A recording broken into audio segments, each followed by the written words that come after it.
Cara, olha essa imagem em 8K, velho. Você tá doido. Ó, Image Gallery. Aqui, filtros utilizados. 115, 150, 200, 277, 356 e 444. O azul é o 115 e o 150. O verde é o 200 e o 277.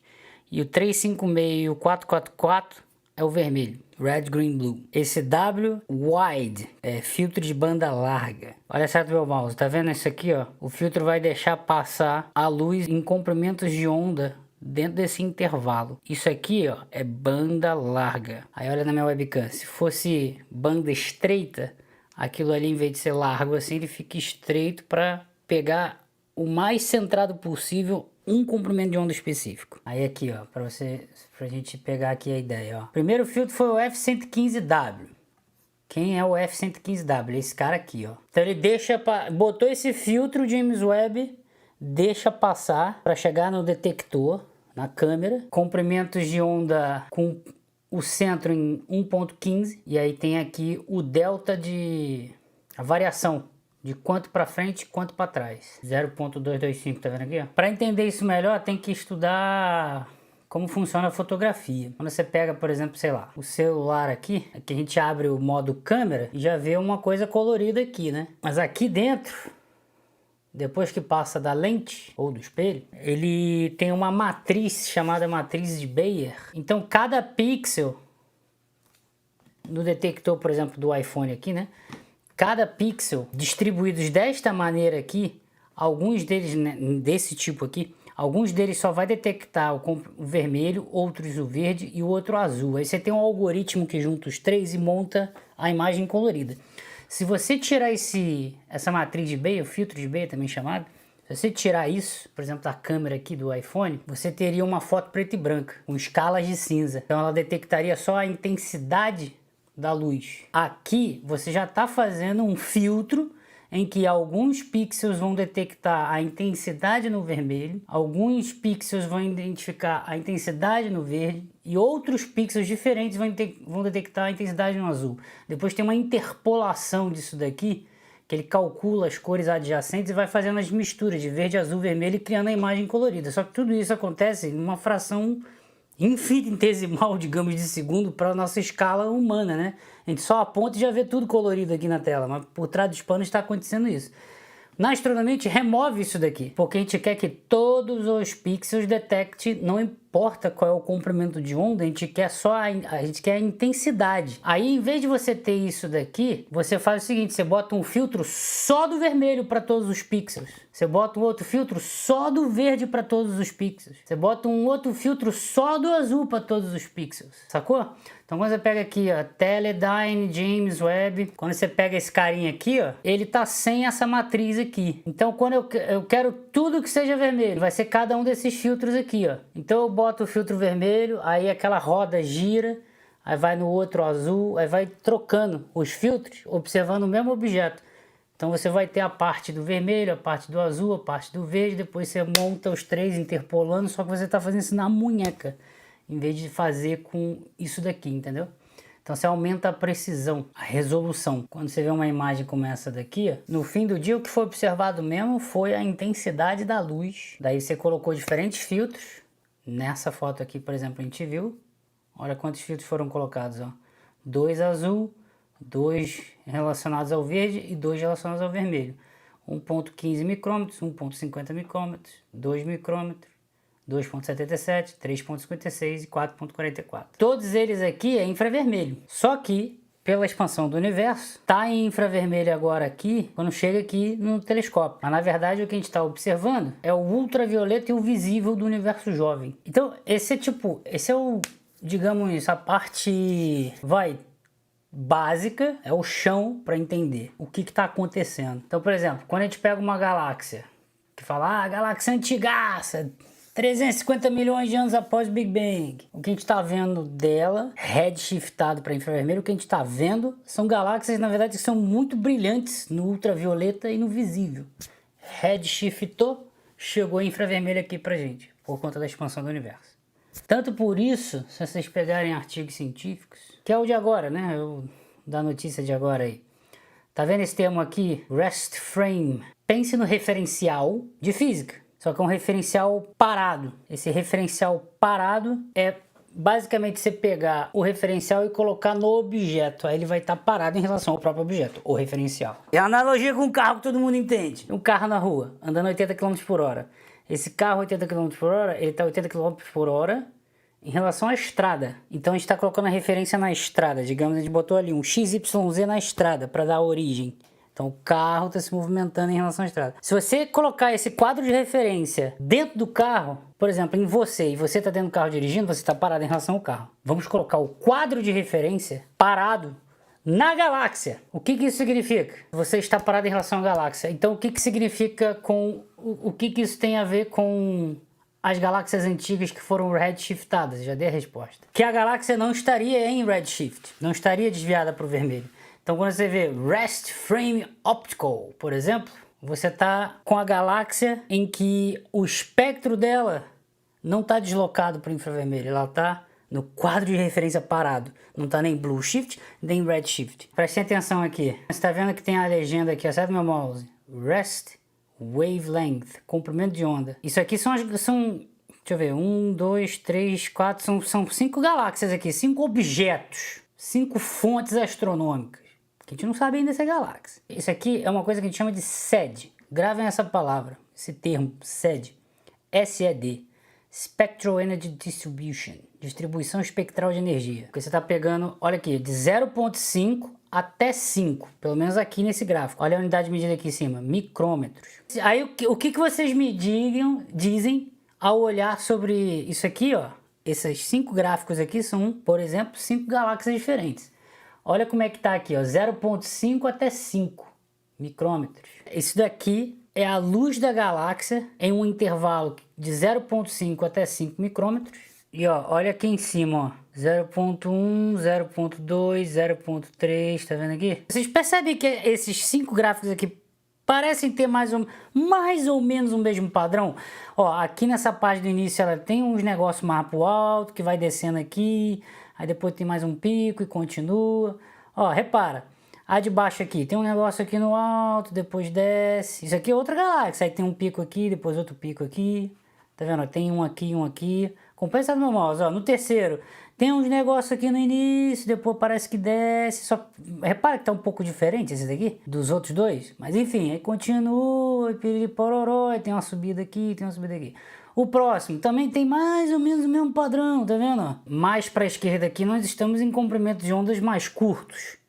Mais para a direita estamos em comprimentos de onda mais longos. Comprimento de onda mais curto é quando você vai azul, ultravioleta, raio-x, raio gama, né? Comprimento de onda curto. Quando você vai para comprimento de onda mais longo, você chega em infravermelho, médio, micro-ondas, onde rádio e por aí vai. Ó, micrômetros. Olha onde está a luz visível. Tá vendo aqui? 0,4 até o vermelho aqui, tá vendo? Quase no 0,7, 0,6, tá vendo? Micrômetros.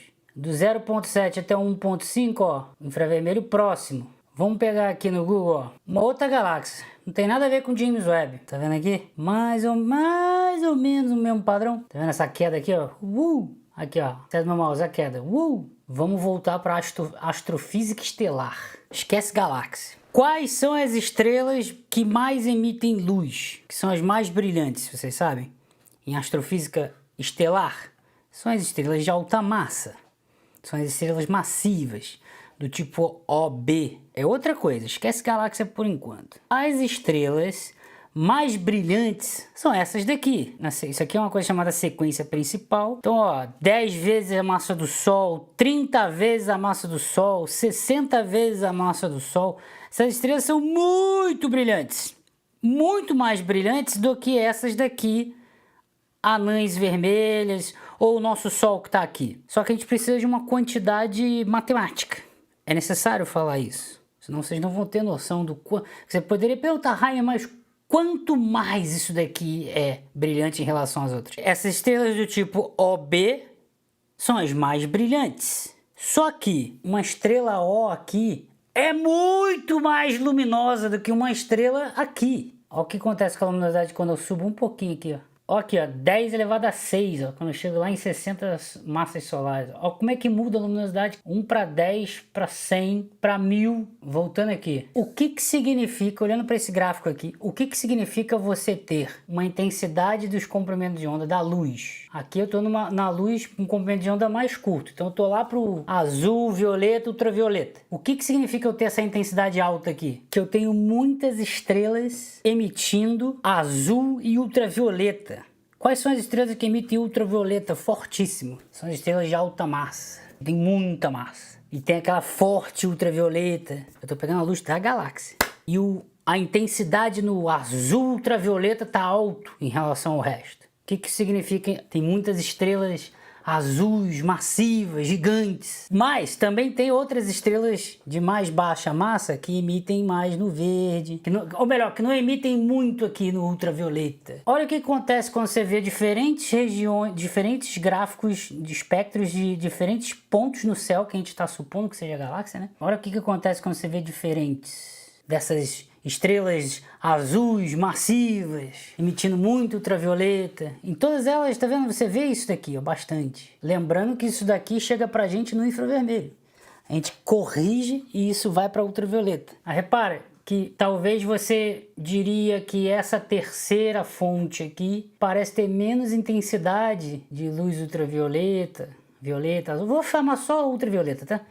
Mas talvez tenha menos intensidade aqui do que nesse daqui de cima. E aí você poderia pensar, pô, será que isso daqui tem menos estrelas brilhantes, azuis, gigantes? Poderia começar a pensar nisso. Aí eu volto lá no debate que teve no Vilela, que eu tinha falado uma coisa que ninguém prestou atenção, cara. Função de massa inicial. O que que é esse Initial Mass Function? Pensa que eu tenho 1 milhão de massas solares. Eu te dou elas para você construir uma galáxia. Você precisa de massa para fazer uma galáxia. Você vai fazer várias estrelas. Eu te dei 1 milhão de massas solares. Aí você vai falar assim, Jaime, eu vou criar 1 milhão de estrelas de uma massa solar. Dá para fazer, não dá? Então minha galáxia vai ter 1 milhão de estrelas de uma massa solar. Ou seja, você vai ter uma galáxia feita de estrelas do tamanho do Sol, com a mesma massa do Sol. Beleza, todas elas vão brilhar igual o Sol brilha. Então você vai pegar e somar o brilho dessas 1 milhão de estrelas que tem o tamanho do Sol, que vai ter uma luminosidade específica, e vai calcular a luminosidade total da galáxia. Beleza.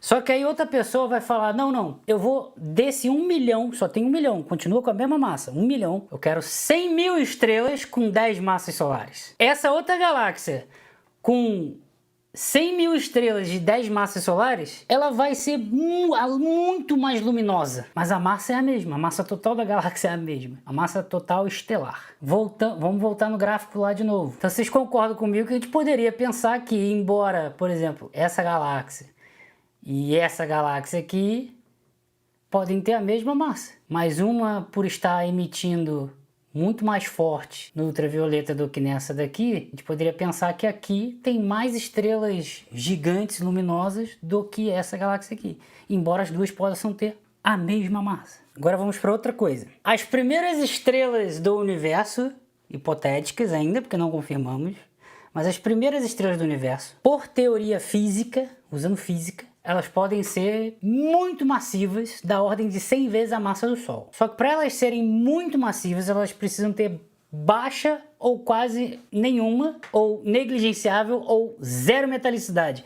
Isto é, ser composta 99%, digamos, de hidrogênio e hélio, para ela ser muito grande. Se você tem uma nuvem molecular, que é da onde nascem as estrelas, a gente chama de nuvem molecular, essa nuvem molecular vai ter uma massa, digamos que 1 milhão de vezes a massa do Sol. É só um exemplo hipotético, tá? Não que isso seja real, é só para poder usar o exemplo anterior que eu fiz. 1 milhão de vezes de massa. Quantas estrelas eu consigo formar ali? É o que a gente... Eu não estou falando de galáxia, estou falando de uma nuvem molecular. Vou usar o mesmo exemplo que você falou antes, Jaime.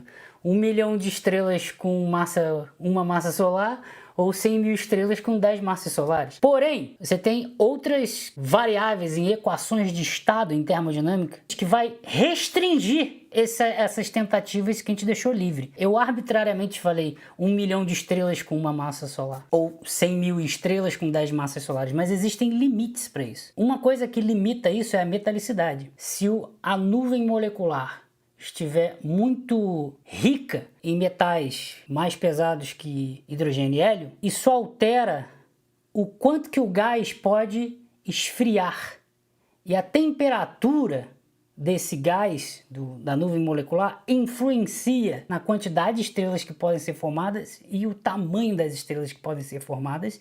E como eu acabei de dizer, as estrelas hipotéticas lá do início do universo, elas são muito massivas por ter baixa metalicidade. A nuvem molecular, para formar uma estrela ou um conjunto de estrelas, ela precisa esfriar, porque está liberando radiação através do infravermelho, por exemplo. Então ela esfria. Por ela estar esfriando, a gravidade vai gerar flutuações de densidade, regiões que têm mais densidade que a outra, e aí começa a acretar ali, juntar mais massa, e aí forma as estrelas. E aí aquela região ali começa a esquentar de novo, e aí forma a estrela. Esse gás, estando com só hidrogênio ou hélio, ou um pouco mais pesado, em termos de metais mais pesados, isso vai influenciar na eficiência que ela consegue esfriar para poder gerar as estrelas.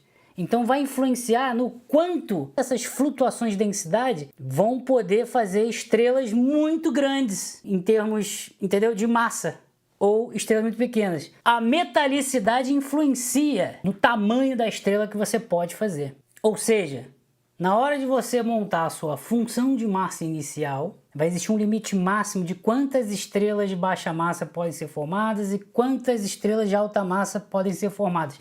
Então você vai ter diferentes funções de massa inicial. Outra coisa, estrelas que explodiram supernova e liberaram elementos mais pesados que o ferro na supernova, enriquecem o meio interestelar em novas nuvens. Então vocês vão concordar que, em princípio, uma ideia inicial, nuvens moleculares que formariam estrelas lá no início do universo seriam menos metálicas, do que metalicidade menor do que as de agora, aqui que a gente vê, por exemplo, sei lá, nebulosa de Órion, na constelação de Órion, que a gente vê com astrofotografia. A função de massa inicial daqui para cá, para o universo de agora, você poderia ter um belo insight e falar, meu irmão, a função de massa inicial não vai ser a mesma do universo aqui agora local, que eu fico observando aqui, as nebulosas na Via Láctea, com a função de massa inicial para as primeiras galáxias. Não vai ser a mesma. A equação vai mudar. Mas e se a gente usar a função de massa inicial para cá, que a gente construiu daqui do universo local nas primeiras galáxias? O que acontece? Superestimativas ou subestimativas, né? De algum dado que a gente está inferindo. Lá no debate eu falei isso, no Vilela, e várias vezes no Ciência Sem Fim eu e o Sérgio a gente também falou isso. Lehman Break. Olha onde está aqui o Lehman Break. É essa queda abrupta. E aí aqui fica tudo baixinho. O que está acontecendo? Você tem aquela galáxia que está emitindo muito ultravioleta. Muito ultravioleta. Por quê? As estrelas são muito massivas, são estrelas do tipo OB, são estrelas muito massivas, jovens, estrelas azuis, muito gigantes, então elas são muito mais luminosas no ultravioleta. Na galáxia, você tem regiões de nuvens de hidrogênio. Essas nuvens de hidrogênio, quando você joga ultravioleta, aí isso aqui é estudo em laboratório, terra. Quando você joga luz ultravioleta, você ioniza os átomos de hidrogênio. Então eles ficam ionizados. O que é ionizado, só para lembrar, é arrancar o elétron do átomo. Então fica hidrogênio ionizado. Só que não é a luz ultravioleta, precisa ser mais específico. Olha o limite aqui, ó, 912. Aqui está em angstrom, é outra unidade de medida. Qualquer outro comprimento do ultravioleta, as variações e ficando mais energético, comprimentos mais curtos, todos eles vão ionizar os átomos de hidrogênio de uma nuvem de hidrogênio. O que isso significa quando a gente vê esse gráfico aqui? Olha esse segundo aqui. Daqui para cá, essa queda aqui, é porque os comprimentos de onda aqui não estão no gráfico. Não estão no gráfico por quê? Porque eles estão lá. Foram absorvidos pela nuvem de hidrogênio, porque ionizou. São fótons. São os fótons que bateram na nuvem lá e foram absorvidos pelo átomo de hidrogênio e emitiu, expulsou um elétron e ficou ionizado. Eles ficaram lá, por isso que não estão aqui. Tá faltando. Então, reparem que a gente tem um número fixo onde acontece esse drop. Esse número fixo em termos de comprimento de onda é para algo que não está redshiftado. Logo, a gente sabe o redshift da galáxia. E com o redshift da galáxia, a gente calcula a distância e, por consequência, a idade. Voltando no artigo. Onde está acontecendo o drop aqui? Onde está acontecendo o drop aqui? Onde que está acontecendo aqui? Aqui parece que nem acontece. Onde que tá aqui e onde que tá aqui. E olha que interessante, ó, o drop aqui, a gente claramente, exceto meu mouse, a gente claramente vê aqui, ó. E olha que nesse aqui de baixo, o drop tá mais pra direita, ó, ele tá aqui, ó. E olha aqui o redshift, 5.66, aqui é 4.48. Essa galáxia aqui tá mais distante. Então você já começa a dar uma... ver isso daqui e entender. Se você entrar em qualquer artigo agora, se você ver esse termo, por exemplo, aqui, ó, UV Luminous Galaxies, você tem que entender o que significa isso. Galáxias luminosas no ultravioleta.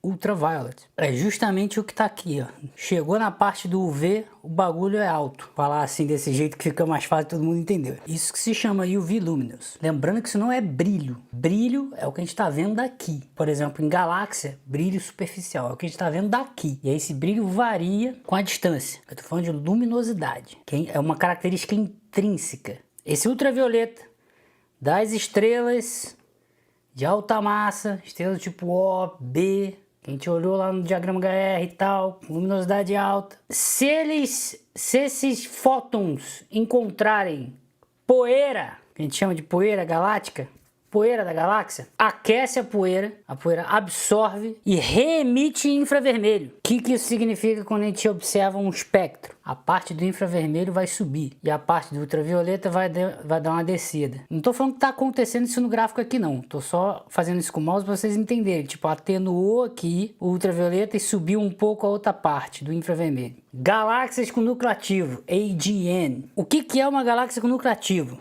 Você tem o núcleo da galáxia com um buraco negro supermassivo. Se você tiver uma grande quantidade de massa, as estrelas e tal, não sei o que, girando em torno ali do buraco negro supermassivo, você tem o tal disco de acreção. E esse disco de acreção, ele fica numa temperatura elevadíssima. E a temperatura elevadíssima desse disco de acreção, que tem massa ali, é massa girando ali, emite ultravioleta, raio-x, raios gama, visível. Esse ultravioleta do disco de acreção, onde é que ele vai estar aqui no gráfico? Junto com essa parte do ultravioleta aqui. Eu te faço a seguinte pergunta. O ultravioleta que eu estou observando aqui é do disco de acreção ou é das estrelas da galáxia? Meto o telescopão para observar só o centro ali e vejo como é que é o ultravioleta emitido. Boto um negócio para tampar o centro e vejo só a parte externa da galáxia e vejo como é o ultravioleta emitido. Boto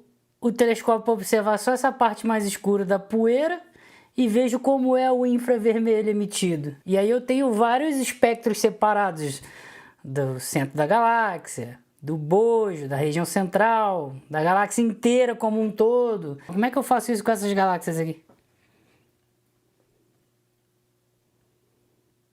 Que são esses pontinhos aqui. Essas são algumas das galáxias lá do início do universo. Como é que eu faço isso com elas? Quando você tira o espectro disso daqui, você está tirando de tudo. Ou seja, aqui tá encapsulado tudo, mano. Tá o buraco negro supermassivo, o disco de acreção e tá as estrelas emitindo ultravioleta. Tá tudo encapsulado aqui. Como é que você separa uma coisa da outra? Numa galáxia é um ponto vermelho na foto, que não tem resolução espacial que fala, que é você distinguir diferentes estruturas da galáxia. Aí olha como é que a pergunta agora fica difícil, hein? O que é que a gente está vendo aqui? O ultravioleta de todas as estrelas da galáxia, porque ela tem muitas estrelas de alta massa do tipo OB e emite muito ultravioleta? Ou estamos vendo uma galáxia que não tem muitas estrelas luminosas e na verdade é o buraco negro supermassivo que está emitindo esse ultravioleta do disco de acreção? E aí entra um outro problema com base nessa pergunta. Quando a gente pega, por exemplo, esse artigo aqui e olha aqui no início, nós analisamos a evolução de galáxias massivas com redshift entre 4 e 8 desse Ceres. O que está escrito aqui? Esse aqui é massa da galáxia, mas é a massa estelar, dividido por uma proporção aqui, né? Uma razão, dividido pela massa solar. Você tem a massa da galáxia. O que é a massa da galáxia? É a soma da matéria escura com a soma dos buracos negros supermassivos, os buracos negros estelares, estrelas de nêutrons, que são objetos compactos, e a massa estelar. O que é a massa estelar? É a massa de todas as estrelas da galáxia. Não está incluindo buracos negros, estrelas de nêutrons, objetos compactos no geral, e nem matéria escura. E aí você vai ver o termo stellar mass, que é o que está aqui, ó. Se você pegar a Via Láctea, Milky Way, e botar mass, massa da galáxia aqui, ó, 1.15 vezes 10 elevado a 12 massas solares. Mas isso é a massa total. Se você escrever aqui, Milky Way Stellar Mass, tem que ver em artigo, mas vai ser 10 elevado a 11. E se você fizer 10 elevado a 12 menos 10 elevado a 11, você vai ter 9 vezes 10 elevado a 11, o que significa que 90% da massa da Via Láctea é matéria escura. 10%, arredondando aqui, né? 10% é a matéria estelar. E aí você tem, por exemplo, o que chama de matéria bariônica, seria o total da massa da galáxia, sem considerar a matéria escura. Ou seja, a massa de todas as estrelas, mais a massa de estrelas de nêutrons, buracos negros, gás, poeira. Perceba essas três distinções. Massa total, que é essa que a gente vê no Google. 10 elevado a 12. É a massa total tudo. Matéria escura, massa das estrelas e massa dos objetos compactos. Objetos compactos incluem estrelas de nêutrons, anãs brancas densas, e buracos negros, por exemplo. Aí classifica como objetos compactos, tá? Gás e poeira. Essa é a massa total. O que seria só a massa estelar? É só a massa das estrelas. O que seria a massa bariônica? É a massa de tudo menos a matéria escura. Então tem três designações, entendeu? Por que a gente faz essa separação? Porque quem é que contribui para a luminosidade total da galáxia? A massa estelar. São as estrelas do tipo O, a estrela do tipo B, a estrela do tipo A e por aí vai. É Oh, be a fine girl and kiss me. Aqui, ó. Oh, be a fine girl and kiss me. Pronto, nunca mais esquece a classificação de estrelas. Isso é ensinado desde a década de 50, sei lá. Existem quantidades que variam de forma muito rápida. E aí para você colocar num gráfico, isso se torna impossível. Então tipo, sei lá, 1, 2, 3, 4, aí o próximo número é 1000. O próximo número é 10.000. O próximo número é 30 bilhões. Como é que você vai marcar esses pontos no gráfico? O gráfico daqui até a Lua, para marcar os pontos e aí traça reta ainda. Então quando acontece isso, a gente faz esse log aqui. Aqui basicamente está dizendo que a massa da galáxia é 1 e 10 zeros depois. Então, literalmente se faz assim, 1, 2, 3, 4, 5, 6, 7, 8, 9, 10. Aí tu separa aqui, ó, bonitinho. Então eu tenho 10 bilhões. Ou seja, voltando no artigo, isso aqui tá me dizendo que eu tô pegando galáxias que sejam 10 bilhões de vezes a massa do Sol. Maiores que 10 bilhões de vezes a massa do Sol. Se fosse 9, aí seria 1 bilhão de vezes a massa do Sol. Porra, 1 bilhão para 10 bilhões, tem 9 bilhões de diferença aí no meio. E aí, quando você toma o logaritmo, você tem esses números assim, 1, 2, 3, 4, 5, 6, 7, 8, 9, 10. Então dá pra botar num gráfico. E aí, por isso que os gráficos vão log, log. Tem gráfico log, log, enfim. Ó, olha essa tabela aqui. Isso aqui é a amostra, propriedades das galáxias massivas que os caras trabalharam aqui, ó. Vamos dar uma olhadinha rapidinho. Aqui tem o ID do objeto, ascensão reta, declinação para posição na esfera celeste, qual a direção que tá, fluxo no filtro F277W, aí é o brilho que tá recebendo mesmo, e é no sistema AB. Isso daqui, só para vocês terem referência, o 6 é o que máximo que a gente consegue ver a olho nu. Olha aqui, ó, stellar mass. O que eu acabei de falar para vocês sobre massa estelar? É a massa da galáxia proveniente das estrelas. Não está considerando a massa do buraco negro, que pode ser bilhões de vezes a massa do Sol. Não está considerando gás, poeira, nem matéria escura. É a massa estelar. Olha esses números aqui, tudo alto. Lembra que lá em cima, no início do artigo, está escrito maior que 10? É isso aqui, ó, maior que 10.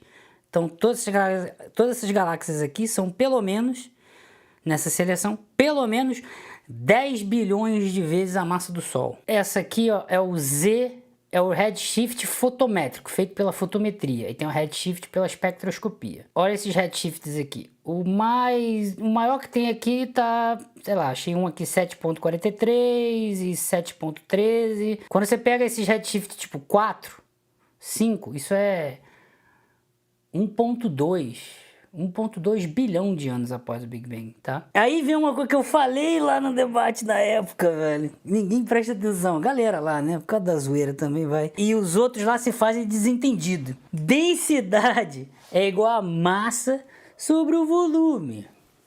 Você tem a Via Láctea com 100 mil anos-luz de diâmetro. Aqui você pode ter uma galáxia com a massa estelar equiparável com a Via Láctea, mas o tamanho dela é muito pequeno, então ela é mais compacta. E por que ela é mais compacta? E é de fato isso das observações. Por que ela é mais compacta? Porque nós estamos falando do início do universo. As galáxias ainda estão se formando. Não tem galáxia elíptica ou espiral, não tem. Aqueles Disk Galaxies do Leonardo Ferreira lá, como autor principal, do Panic at the Discs. Lembra? Que ele colocou no título em homenagem à banda? E aí a galera falou que os astrônomos estão em pânico. Panic at the Discs. São galáxias que estão começando a ter a estrutura de disco, que é o progenitor de uma galáxia espiral. Não é uma galáxia espiral. Está começando a se tornar uma galáxia espiral. É o início dela. Só que aí os caras falam, não, galáxias prontas, massivas, estruturadas. Tipo, é o início, tá ligado? Não tem nenhuma estrutura ainda definida igual o do universo de agora, que a gente vê as galáxias espirais e tal. Tá iniciando. Tá literalmente iniciando. Prestem muita atenção no que eu vou dizer agora. Não, na boa, na boa. Lá no Vilela, em vários reacts que eu fiz posteriormente, em vários vídeos, um ano depois, e hoje aqui agora, eu vou repetir a mesma coisa que eu falei, mas agora com um gráfico para ver se essa galera de lá entende, se vocês mandarem para eles. Todas aquelas coisas que falam, nossa, vamos ter que rever os modelos cosmológicos de evolução galáctica. Aí a gente falava, não é o Big Bang, é o modelo de evolução galáctica. Quais são esses modelos de evolução galáctica? Tá aqui. Universe Machine, FFB, Flares, Millennium TNG, que é o Illustris, que eu já mostrei o site, SC Sun. Isso aqui são modelos de evolução galáctica. Aqui no eixo Y nós temos o número de densidade. Imagina o universo, pega uma região dele aqui, igual eu estou fazendo na webcam, pega uma região do universo, que pode ser mais distante, que aí seria mais passado, ou mais para cá.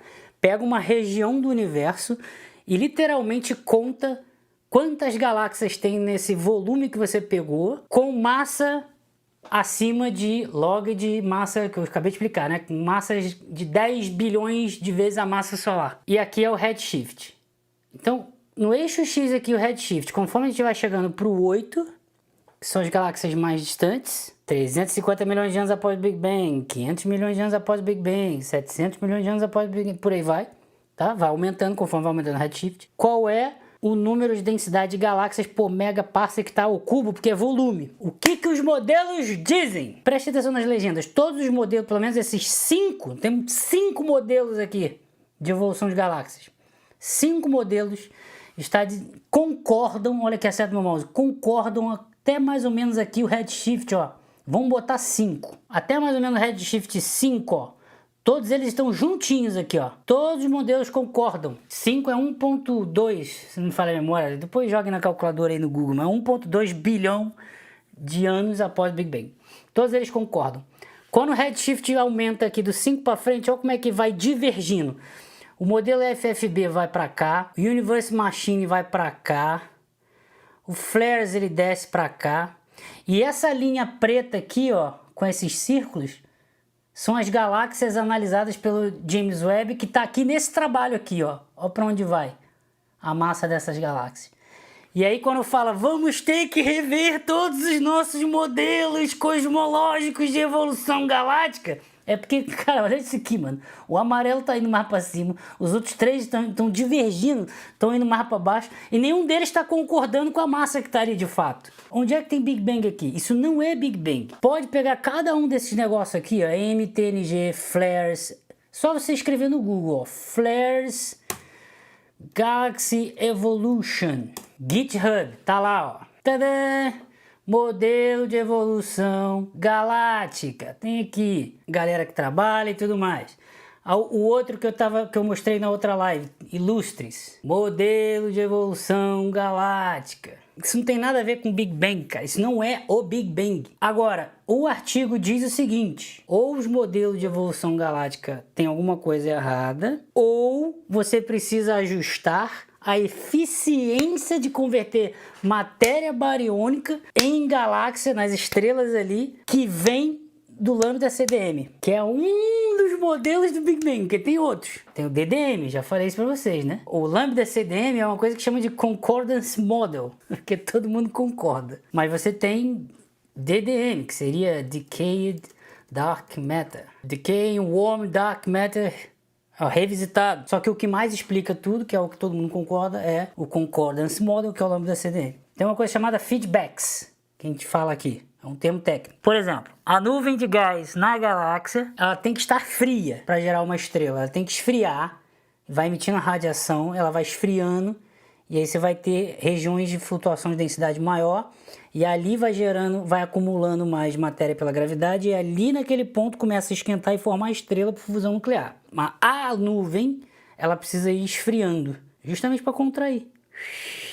O que acontece com essa nuvem recebendo ultravioleta? Vocês provavelmente, talvez, vocês tenham visto, sei lá, que supernova pode desencadear novas estrelas nascendo numa nuvem de gás. Tem uma nuvem de gás. Aí veio uma supernova aqui, sei lá, numa outra região explodiu. Parte dessa energia ali forte da explosão, ela chega nessa massa aqui, comprime ela e gera novas estrelas. Você vai mexer ali com aquela nuvem de gás ali, vai acabar gerando regiões com densidade maior que a outra. Mas ao mesmo tempo esquenta. A nuvem precisa estar fria para poder colapsar e gerar as estrelas. Ela fica fria porque vai emitindo radiação, não é isso? Então ela vai ficando fria, contrai e gera as estrelas. Só que a supernova esquenta.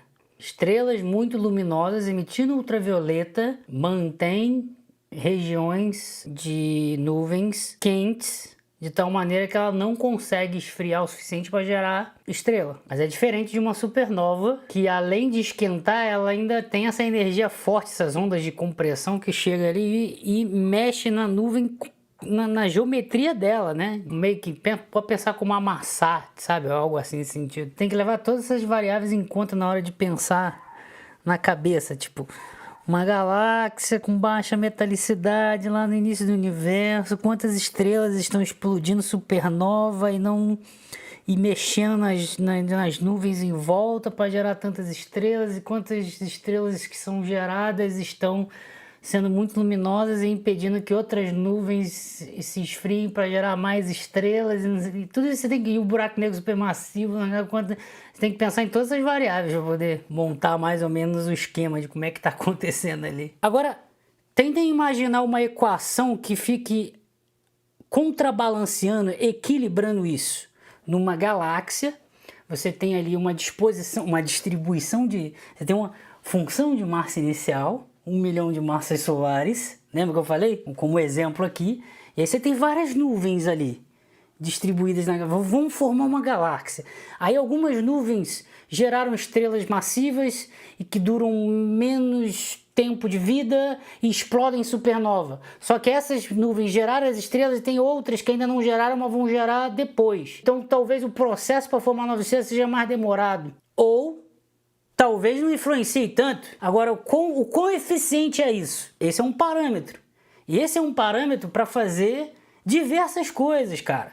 Como, por exemplo, Spectral Energy Distribution, distribuição espectral de energia. Porque aí, vamos lá, depois de você ouvir tudo até agora, e de eu ter falado para vocês que a partir da luminosidade de todas as estrelas, você infere qual é a massa da galáxia. O que a gente está observando com o James Webb? A espectroscopia da luz da massa estelar. Então a gente vai inferir a massa. Mas como que a gente vai inferir a massa? Porque a gente rodou várias simulações com diferentes funções de massa inicial, com diferentes metalicidades, com diferentes... Entende? Com buraco negro, sem buraco negro, com AGN, buraco negro ativo ou não ativo, com muita estrela de nêutron ou não, com muito poeira ou não, com muito gás ou não, e vai gerando várias distribuições espectrais de energia. Aí você pega, qual é a que encaixa nessa que a gente está observando? Ah, é essa daqui que no modelo teórico da simulação diz que tem 10 elevado a 11 massa estelar. Então, o modelo que eu rodei aqui, que eu botei ele 10 elevado a 11 massa estelar, é o que está mais encaixando nessa observação aqui com James Webb. Só que o modelo está levando em consideração uma série de suposições, que é justamente a metalicidade, a quantidade de poeira, o buraco negro supermassivo, se ele está ativo ou não, que gera mais ultravioleta ou menos ultravioleta, se a poeira está absorvendo ultravioleta e remitindo infravermelho, então vai aumentar o infravermelho observado no espectro. Um monte de coisa que está sendo criando de suposição para poder gerar esses vários gráficos teóricos para poder comparar com esses caras aqui, inclusive a massa.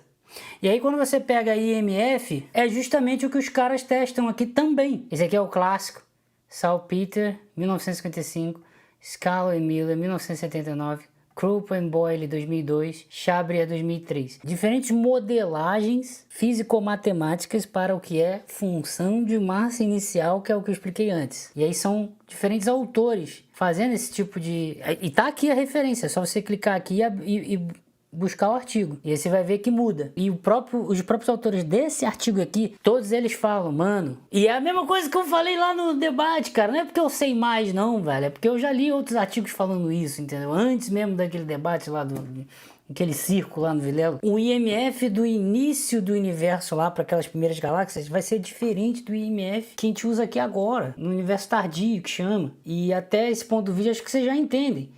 Porque a metalicidade muda, que o tamanho das estrelas é diferente, porque, sabe, tem um monte de coisa. E seguinte, voltando a esse gráfico aqui, James Webb não resolveu o problema das galáxias massivas, porque essa linha aqui, preta, com essas circunferências pretas, mostram que esses dados que esses caras utilizaram aqui as galáxias estão mais massivas que os modelos aqui, ó. Elas estão, só concorda com esse FFB aqui, que tem uma região muito alta aqui, né, que é essa área amarelada. Para outros 3 modelos aqui, ó, tá divergindo bastante, cara. Eles só concordam, os modelos só concordam mais ou menos aqui, ó, até chegar ao redshift 5. Depois, ó, o negócio diverge. Isso aqui significa, ó, que as galáxias mais distantes, ó, redshift para cá, ó.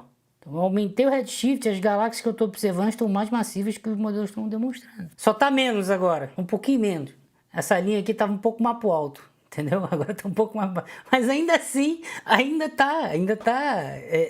Não resolveu não, cara. Só resolveu para algumas galáxias, entendeu? Porque algumas galáxias a galera estudando lá bastante falou, olha, isso daqui não é galáxia. Isso aqui pode ser só o buraco negro supermassivo com uma cacetada de massa em volta. E aí pode ser, tipo, o início da formação de uma galáxia. E aí a gente cai naquelas perguntas. Quem veio primeiro, a galáxia ou o buraco negro supermassivo? Que são coisas que a gente tá estudando ainda, para isso que lançou o James Webb, entendeu? Em nenhuma das alternativas isso justificaria que logo o universo tem 6.000 anos, tá? Em nenhuma. Só para deixar claro aqui. Você aí que não conhece a Insider com estas maravilhosas camisas Tech T-shirt cheio de tecnologia, primeiro link na descrição porque você vai ter 18% de desconto na sua primeira compra. Vá lá, compra a sua Tech T-shirt, assim você apoia o nosso canal e fica com uma blusa maneira, tecnológica para você usar no dia a dia.